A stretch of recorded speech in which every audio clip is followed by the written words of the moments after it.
到桃园新屋的范江古厝，祖堂上牌匾“桃味流芳”，是以范江两姓祖先，人称桃朱公的范蠡和在渭水垂钓的姜太公所特别设立的堂号。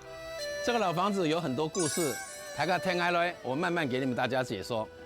有别于一般家庭，范江家族里供奉的是至圣先师孔子，每个子孙都必须早晚虔诚参拜。上学一定要先拜，拜完再去上课。但是下课回来也感谢孔子保佑，如果你的读书的这个很顺利。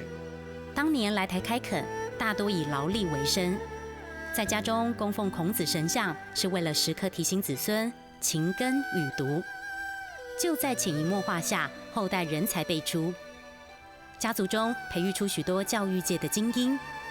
日据时期，范江家有30多人远赴日本读大学。我们当时也不清楚这到底是拜什么，但我觉得拜孔子对我们整个家族的影响是真的非常非常深远的。古厝的镇宅之宝是这个，200多年前，范江家5兄弟渡海来台，旅途中囤放食物的大瓮。漂洋过海到了台湾来之后呢，那个在台湾那时候冬天大概也很冷，所以大家喜欢喝点酒，所以这个大瓮呢，后来就当成这个酒瓮。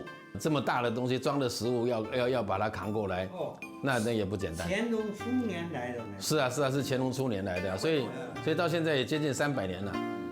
从先民留下的各种文物，可以感受到过去那个虽然艰苦却又充满希望的年代。上课喽！喺架停崖來，喺架停崖來，喺架停崖來。